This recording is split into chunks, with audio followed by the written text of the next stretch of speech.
Aku bertaruh nyawa melahirkan anak suamiku, tapi ia malah memberikan hadiah untuk menyambutku pulang kepada wanita lain.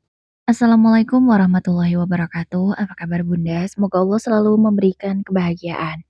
Maaf ya Bun, sudah lama gak nongol karena suami lagi sakit.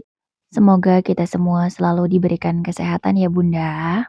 Ngomong-ngomong, di tempat bunda-bunda sudah masuk musim kemarau, apa masih hujan nih Bun? Kalau di sini kemarin udah lama gak hujan, tapi sudah beberapa hari ini turun hujan terus. Kira-kira musim kemaraunya kapan ya Bun ya? Katanya kan mau musim kemarau panjang nih. Tapi ya mudah-mudahan enggak ya Bun, supaya kita nggak kesulitan air dan tetap dapat matahari yang cukup. Akhirnya hari ini diperbolehkan pulang. Setelah kemarin sempat pendarahan karena kondisiku menurun. Kataku lega. Iya, hari ini aku diperbolehkan pulang dari rumah sakit. Setelah proses persalinan yang cukup melelahkan dan panjang. Dan tentu saja bertaruh nyawa. Siapa bilang seorang wanita yang melahirkan dengan cara operasi sesar adalah perempuan yang belum sempurna menjadi ibu? Itu adalah kata-kata yang sangat jahat.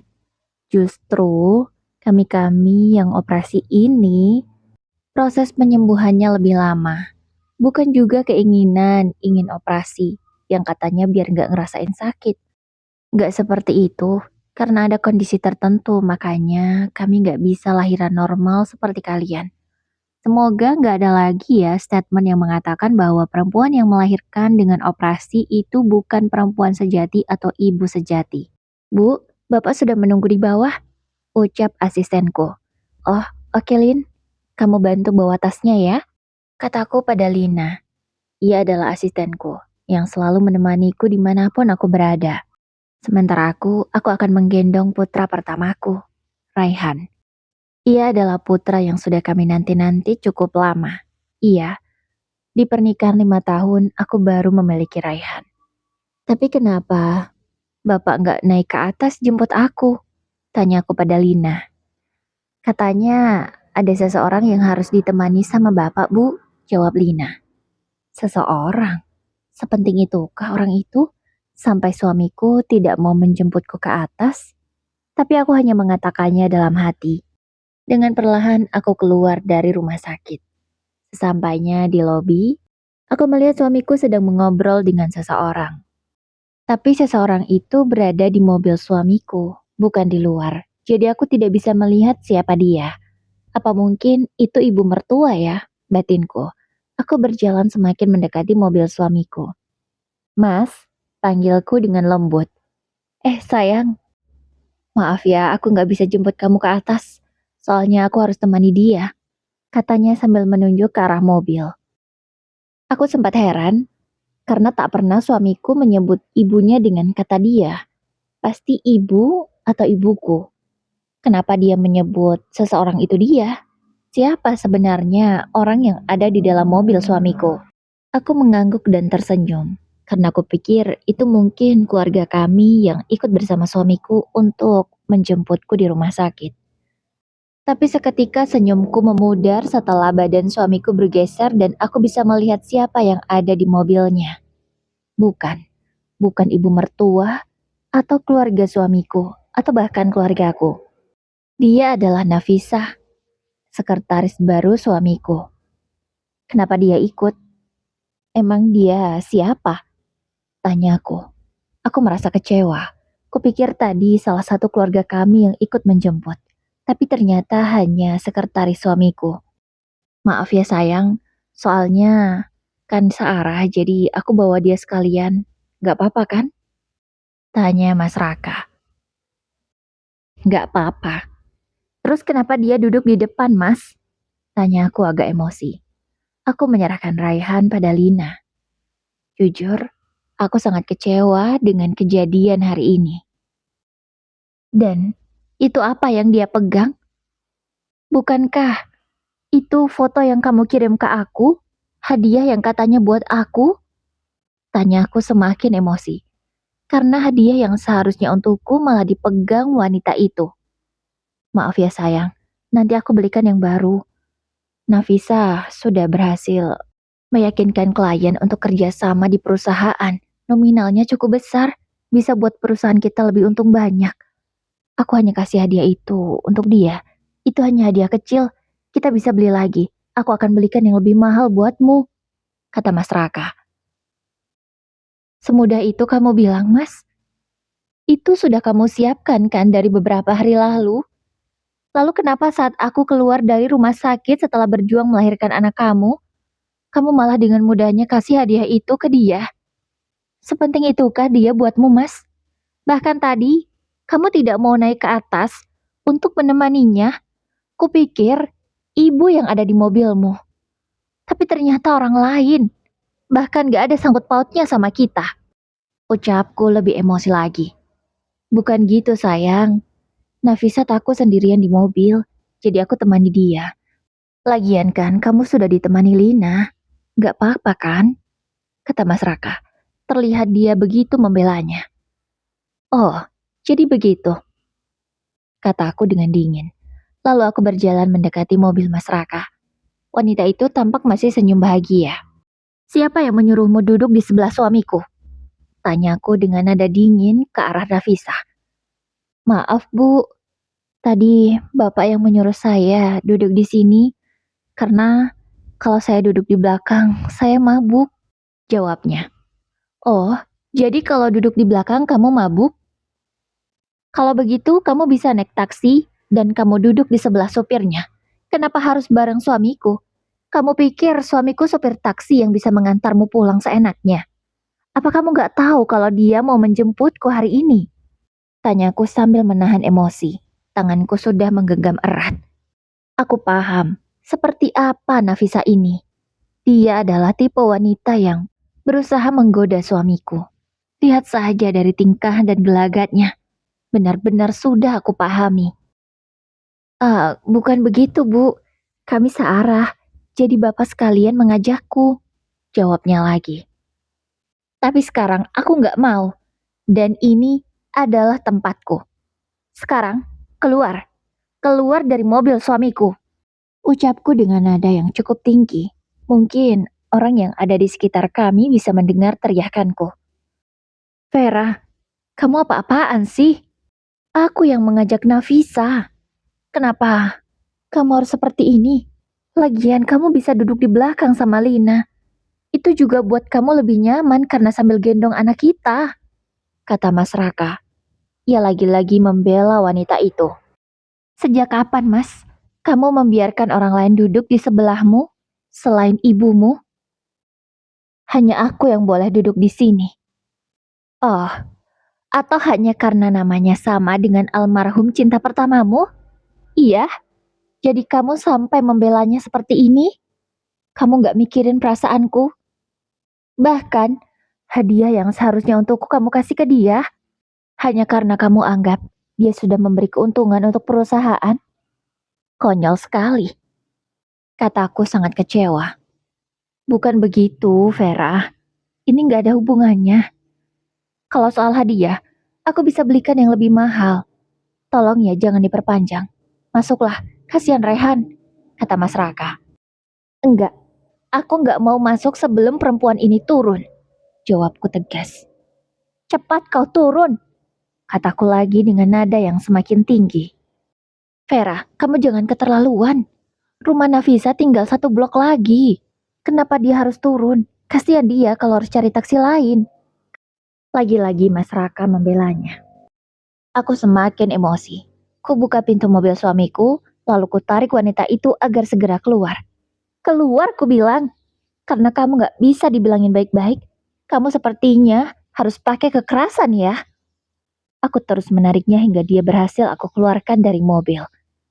Bu, maaf, sakit tanganku, katanya sambil memegangi pergelangan tangannya yang memang sempat aku cengkram dengan kuat tadi.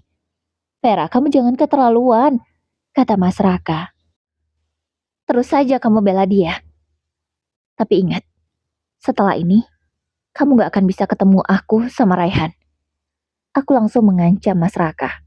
Iya, aku semakin muak dengan suamiku sendiri. Kenapa bisa dia malah membela orang lain bukan aku? Sudahlah, Pak. Aku bisa jalan. Rumahku udah gak jauh, katanya. Ya, gaya-gaya pelakor yang memuakkan. Aku sudah hafal betul. Tapi sepertinya suamiku belum sadar tujuan wanita itu. Mas Raka hanya diam. Dia tidak berani lagi membela wanita itu. Nafisa hendak pergi, namun aku segera menahannya. Kembalikan yang seharusnya menjadi milikku, kataku padanya. Aku sudah kasih ke dia. Aku bisa belikan kamu yang baru. Kenapa harus kamu minta lagi? Kata Mas Raka. Ternyata dia belum berhenti. Aku nggak rela. Apa yang menjadi milikku dikasih ke dia, Mas? Jawabku dingin. Nafisa akhirnya dengan pasrah memberikan hadiah itu lagi kepadaku. Namun, aku mengambilnya bukan untukku lagi. Melainkan, Lina, ini untuk kamu ya. Terima kasih, kamu sudah menjadi asisten yang sangat profesional selama ini. Ku berikan parfum yang harganya tidak murah itu kepada Lina. Vera, kenapa kamu malah kasih ke Lina? Itu, kenapa mas? Itu punyaku kan seharusnya. Terserah aku mau kasih ke siapa. Tapi aku tidak rela kalau memberikan barang punyaku ke wanita itu. Aku menunjuk dengan telunjukku ke arah Nafisa. Sudah, ayo pulang, kataku tegas. Aku segera masuk ke dalam mobil, duduk di sebelah suamiku.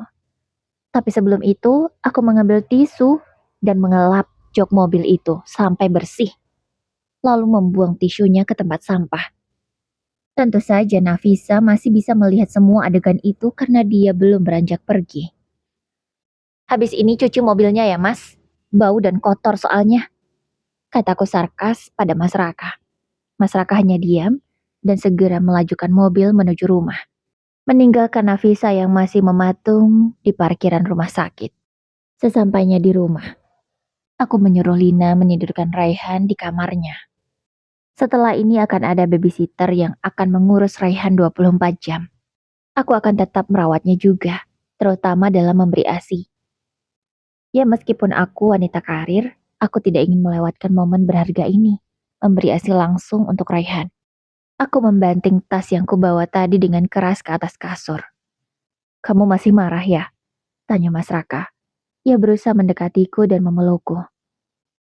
Kamu pikir sendirilah, Mas. Kamu keterlaluan. Jawabku kesal. Maaf ya, bukan maksudku ingin kecewakan kamu. Maaf, katanya meminta maaf berkali-kali. Oke, aku maafkan. Tapi ingat ya mas, seharusnya kamu bisa melihat niat buruk wanita itu. Jangan hanya karena namanya sama dengan nama cinta pertamamu, kamu terus membelanya. Apa kamu mau rumah tangga kita kenapa-napa hanya karena seseorang yang berusaha menghancurkannya? Kita sudah 5 tahun bahagia, Mas. Aku nggak mau rumah tangga kita hancur hanya karena orang ketiga seperti Nafisa. Ingat, Mas, Nafisamu dulu sudah meninggal. Kamu nggak boleh menganggapnya tetap hidup di diri Nafisa yang lain. Mereka dua orang yang berbeda. Dan sekarang kamu sudah punya aku dan Raihan. Apa kamu ingin menyia-nyiakan semua ini demi Nafisamu yang baru? Aku langsung mengatakannya to the point ke Mas Raka agar dia sadar. Vera, aku sama sekali nggak ada hubungan apa-apa sama Nafisa. Aku cuma mau berterima kasih sama dia, itu aja kok, jawabnya. Tapi caramu berterima kasih itu berlebihan, Mas. Coba kamu pikir sendiri. Tapi aku malas menjelaskannya lagi. Intinya, kamu harus berhati-hati sama dia. Aku gak mau rumah tangga kita yang selama ini harmonis, hancur karena dia. Mas, apa kamu gak ingat? Aku dulu susah payah, Mas, menyembuhkan lukamu karena kehilangan Nafisa.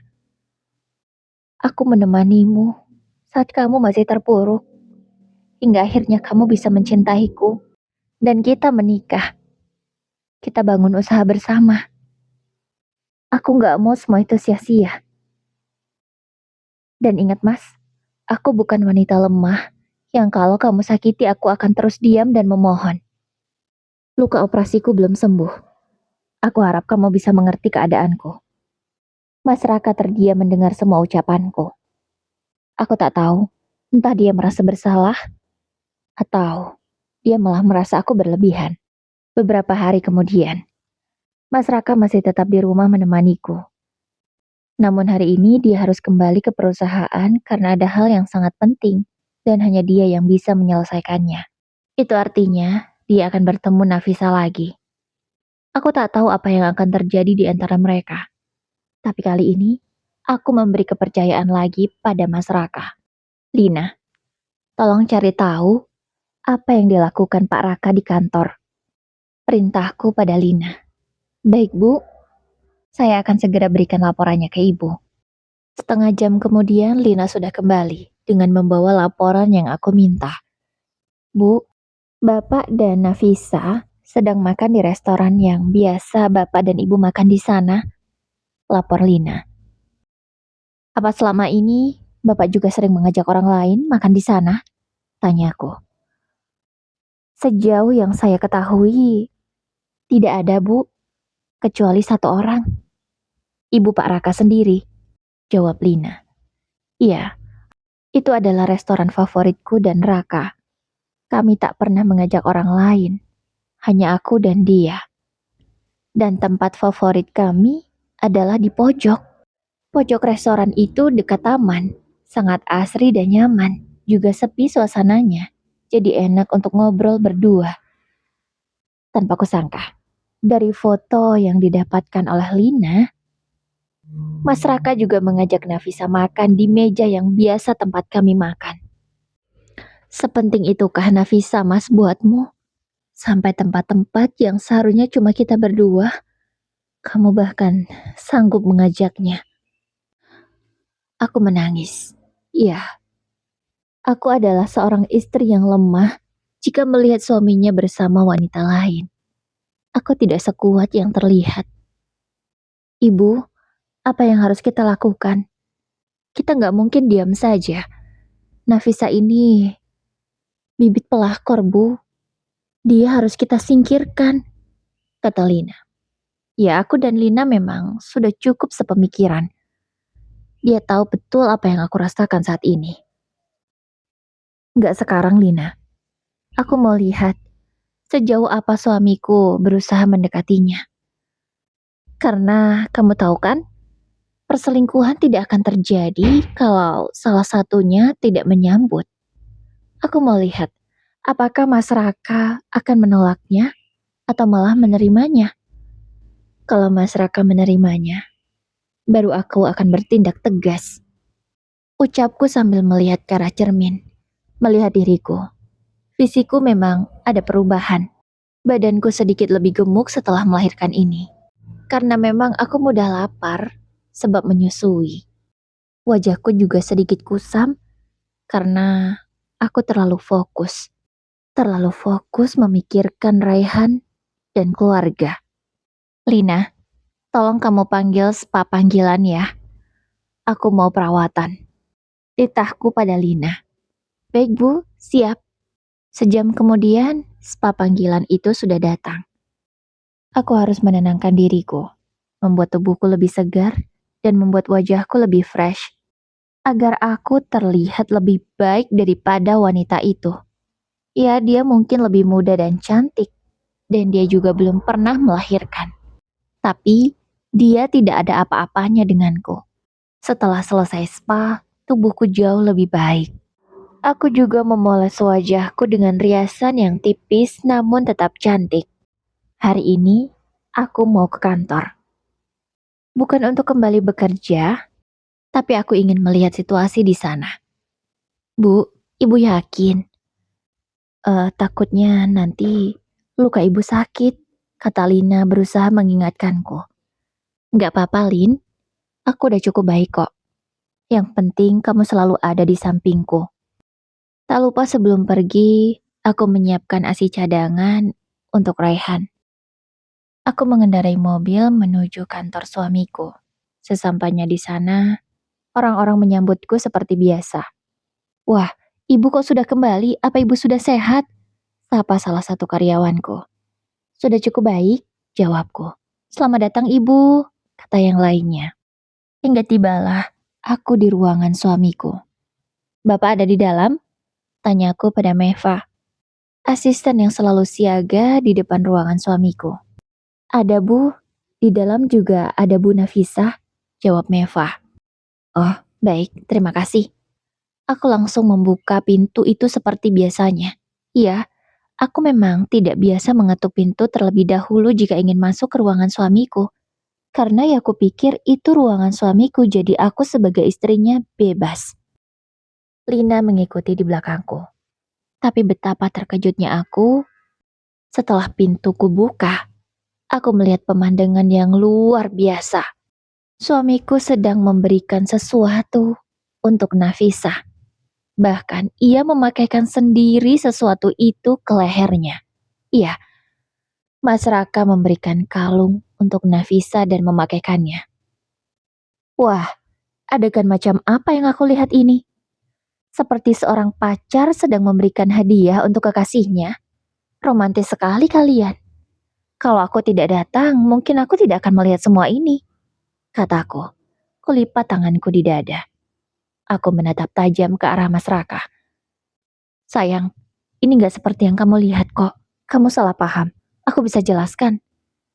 Kata-kata yang keluar dari mulut seorang lelaki yang sudah kepergok. Gak perlu, Mas.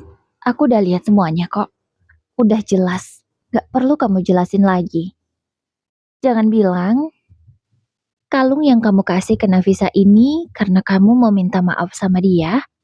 Karena kemarin aku sudah mempermalukannya di rumah sakit. Iya, kataku sambil melihat ke arah mata Mas Raka.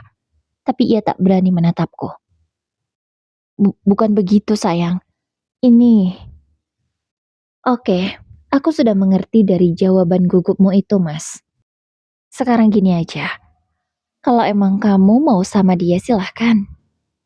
Tapi ingat, apa yang kamu miliki sekarang, semua atas namaku. Sayang, gak gitu. Mas Raka langsung berlutut. Ya, perusahaan ini atas namaku.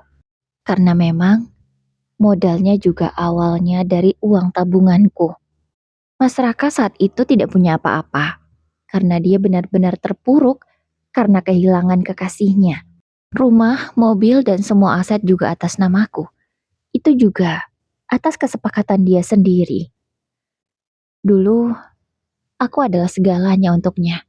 Karena aku adalah orang yang menemaninya saat ia masih terpuruk hingga dia sukses. Jadi semua yang dia punya, ia atasnamakan aku. Itu sebagai bentuk cintanya terhadapku. Tapi sekarang, hatinya mulai goyah. Bahkan hanya karena seorang wanita yang namanya sama dengan almarhum kekasihnya dulu. Sayang, ini gak seperti yang kamu pikirkan. Aku gak ada hubungan apa-apa sama Nafisa. Dia hanya sebatas sekretarisku saja. Aku mohon ya, kamu jangan salah paham, kata Mas Raka. Bagaimana Mas? Bagaimana aku gak salah paham kalau kamu memberikan hadiah ke perempuan lain dan langsung memakaikannya?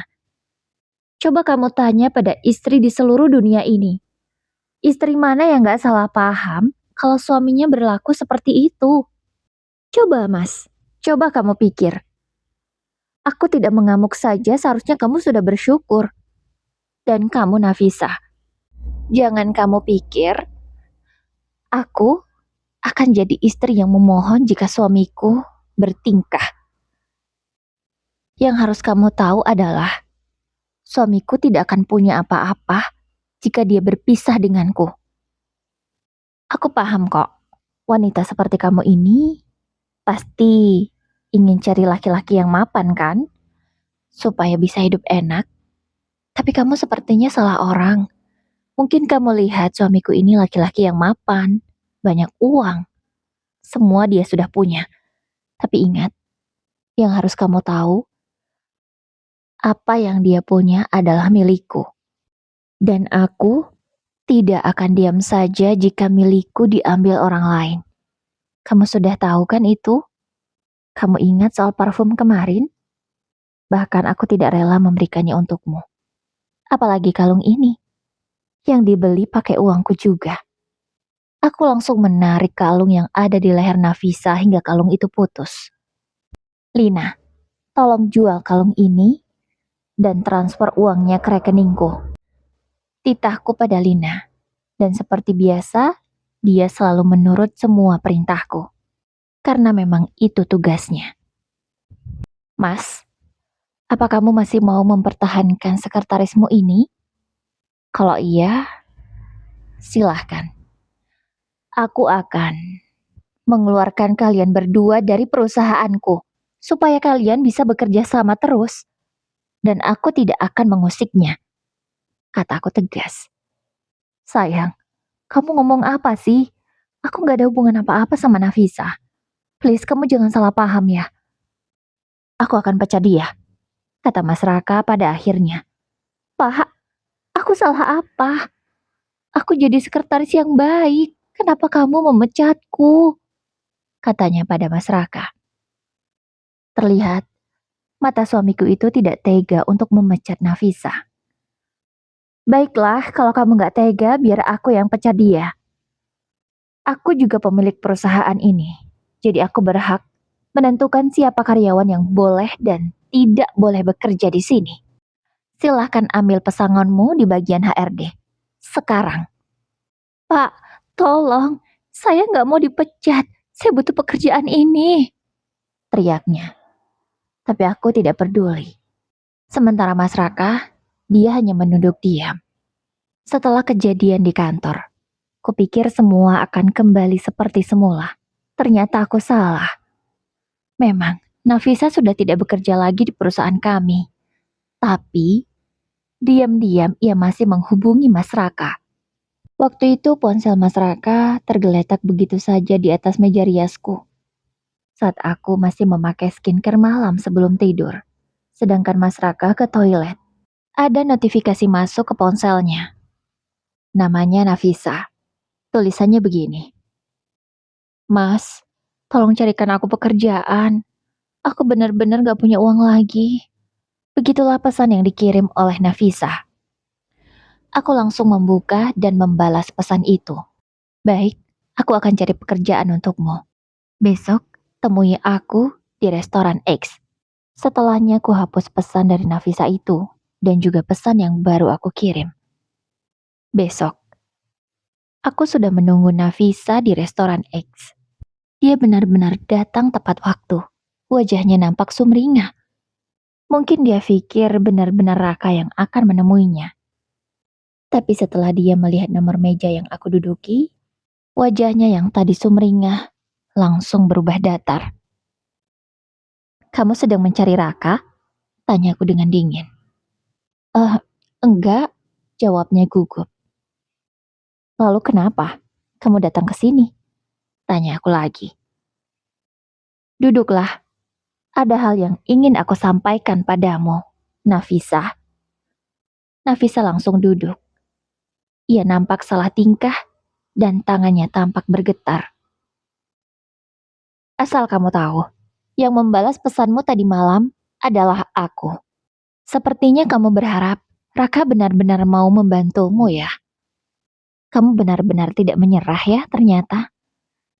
Kamu adalah pelakor yang cukup nekat juga ya. Jadi kamu ingin dicarikan pekerjaan oleh suamiku? Baik, aku akan bantu. Karena koneksiku dengan Raka itu sama. Kamu mau pekerjaan seperti apa? Tapi jangan sampai mengganggu suami orang lagi ya.